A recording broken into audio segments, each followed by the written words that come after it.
নমস্কাৰ প্ৰিয় দৰ্শকসকল, শাওণ মাহৰ ৰাশিফলৰ শিতানলৈ সকলোকে স্বাগতম জনাইছোঁ। শাওণ মাহত বিশেষকৈ বৃহস্পতি আৰু ৰবিৰ সংযোগে কেইবাটাও ৰাশিৰ ওপৰত ভাল পৰিৱৰ্তন লৈ আনিব, কাৰণ এইটো মাহত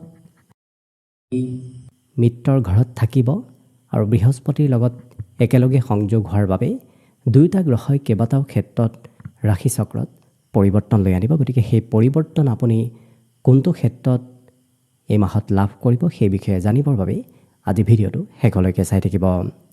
আজি আমি মেষ, বৃষ, মিথুন, কৰ্কট এই চাৰিটা ৰাশিৰ শাওণ মাহত আহিবলগীয়া কেইবাটাও পৰিৱৰ্তনৰ বিষয়ে এই ভিডিঅ' জনাম। গতিকে ভাল লাগিলে ভিডিঅ'টোত এটা লাইক কৰিব, আৰু যদি আজি প্ৰথমবাৰৰ বাবে এই চেনেলটোলৈ আহিছে তেতিয়াহ'লে চেনেলটো ছাবস্ক্ৰাইব কৰি কমেণ্ট বক্সত ওম নমঃ শিৱায় লিখিবলৈ একেবাৰে নাপাহৰিব।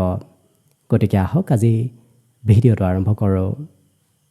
শাওণ মাহত বৃহস্পতি আৰু ৰবিৰ সংযোগে ৰাশিচক্ৰত কেইবাটাও পৰিৱৰ্তন লৈ আনিব। সেই পৰিৱৰ্তনসমূহ প্ৰথমতে লক্ষ্য কৰা যাব মেষ ৰাশিৰ ব্যক্তিসকলৰ ওপৰত।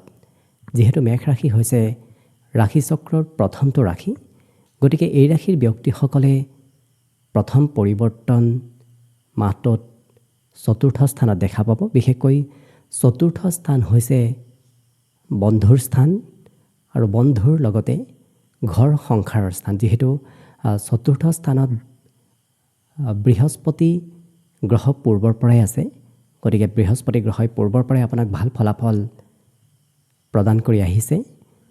এই মাহত যিহেতু ৰবিৰ সংযোগ হ'ব, যিটো কাৰণত পঢ়া শুনাৰ ক্ষেত্ৰত ৰবিয়ে কিছু পৰিৱৰ্তন আপোনাক দিব।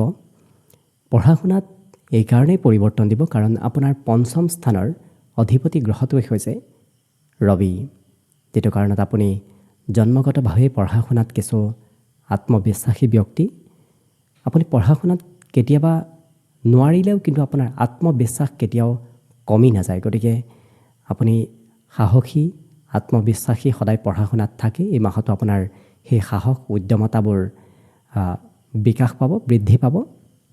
লগতে ঘৰত আপোনাৰ কথাবোৰ সকলোৱে মানি চলিব, কাৰণ চতুৰ্থ স্থানত যেতিয়াই ৰবিৰ সংযোগ হয় তেতিয়া ঘৰৰ সকলোৱে কথাবোৰ মানি চলিব ধৰে।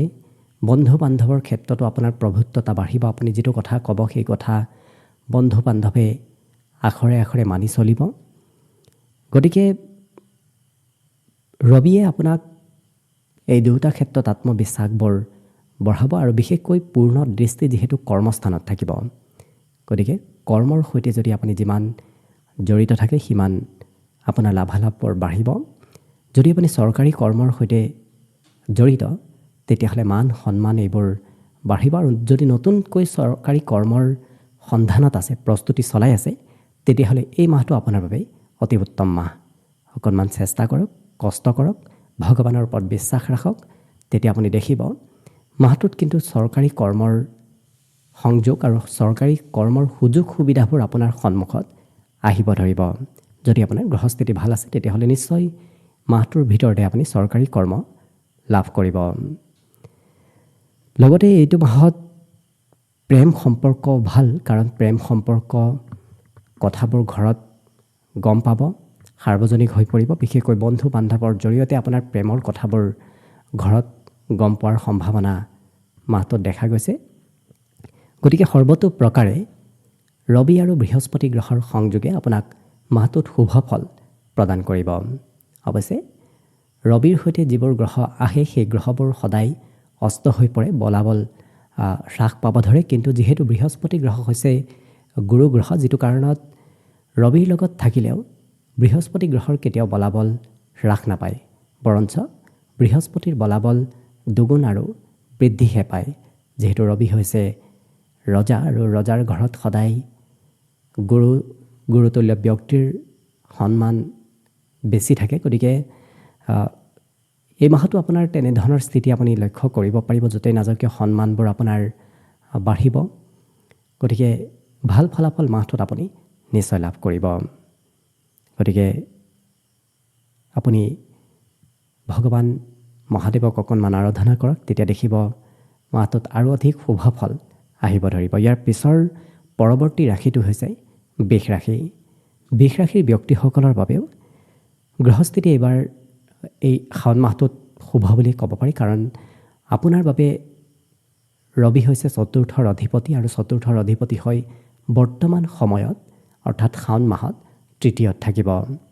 তৃতীয় স্থানত ৰবি স্থিতি হোৱাটো শাস্ত্ৰসন্মতভাৱে খুবেই ভাল সংযোগ, কিন্তু বৃহস্পতিৰ স্থিতি তৃতীয়ত সিমান শুভ নাছিল বা নহয়, কিন্তু ৰবিৰ স্থিতিয়ে বৃহস্পতি গ্ৰহৰ সেই কিছু দুৰ্বলতাবোৰ বহু পৰিমাণে সবলতালৈ পৰিৱৰ্তন কৰিব। যিহেতু পূৰ্বৰ পৰা বৃহস্পতি গ্ৰহই সিমান ভাল ফল আপোনাক দিয়া নাই, কিন্তু এইটো মাহত যিহেতু তৃতীয় স্থানত ৰবিৰ সংযোগ হ'ব, যিটো কাৰণত আপোনাৰ কৰ্মদক্ষতা, কৰ্ম কৌশলতা, সাহস, মনোবল, পৰাক্ৰম এইবোৰ বাঢ়িব। কাৰণ তৃতীয় স্থানৰ সৈতে যেতিয়াই ৰবি আৰু মঙ্গল এই দুয়োটা গ্ৰহৰ সংযোগ হয়, তেতিয়া সেইগৰাকী ব্যক্তি পৰাক্ৰমী হৈ পৰে।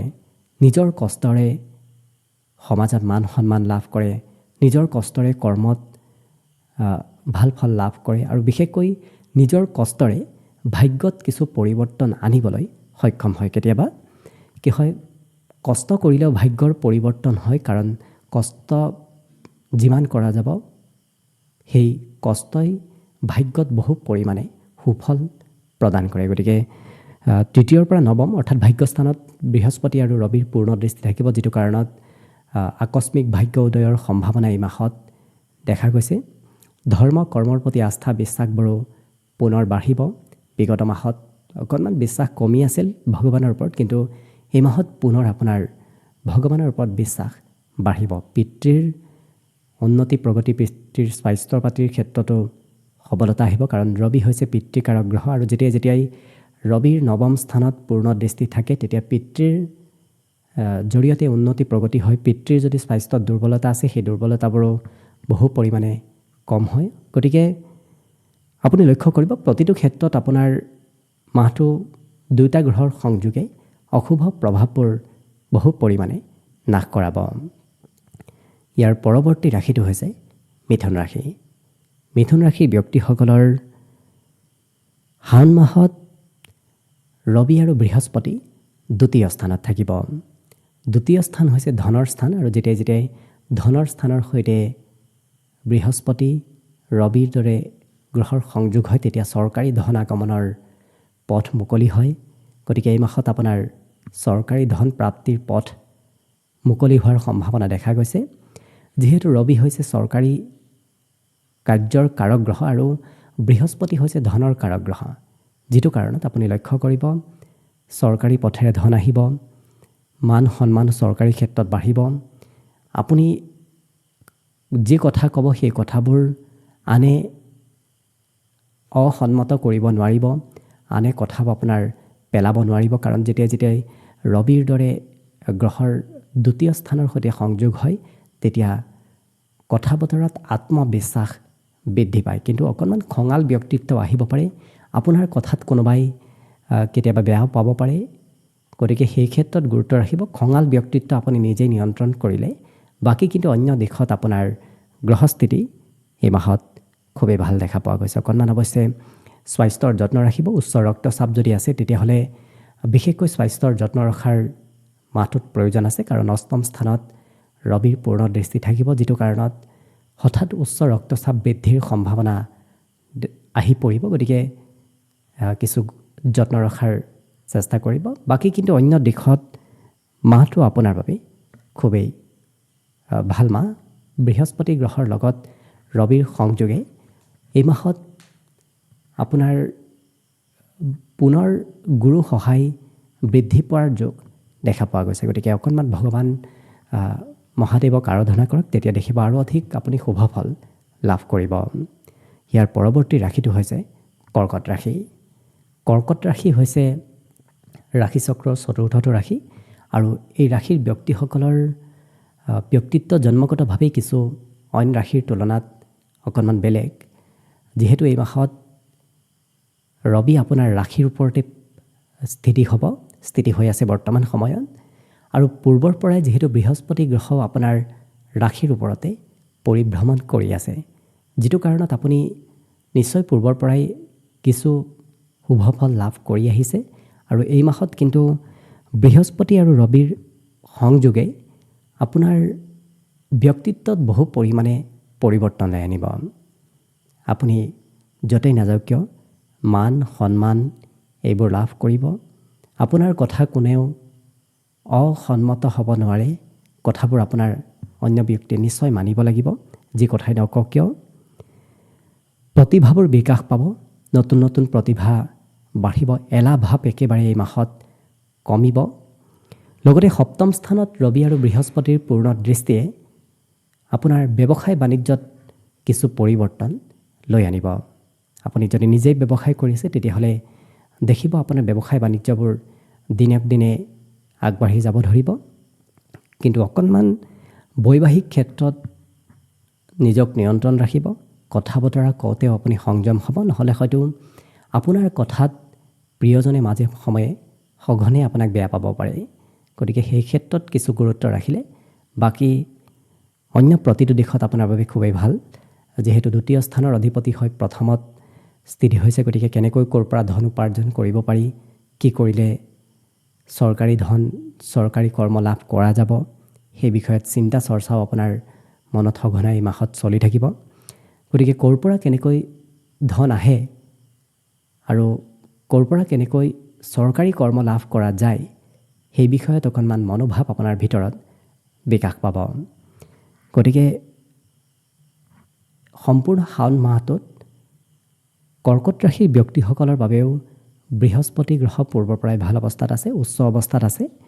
আৰু মাহটোত যিহেতু ৰবিৰো স্থিতি আপোনাৰ বৃহস্পতি গ্ৰহৰ সৈতে একেলগে হ'ব, গতিকে দুয়োটা গ্ৰহৰ সংযোগে আপোনাক কেইবাটাও ক্ষেত্ৰত ভাল পৰিৱৰ্তন লৈ আনিব। অকণমান ভগৱান ভোলানাথক আৰাধনা কৰক, সোমবাৰটো পাৰিলে আপুনি পালন কৰক, তেতিয়া দেখিব আৰু অধিক শুভ ফল আপুনি মাহটোত নিশ্চয় লাভ কৰিব। গতিকে আশীষ কৰিছোঁ মাহটো আৰু অকণমান আপোনাৰ অধিক শুভ হৈ পৰক, তাৰেই কামনা কৰিছোঁ।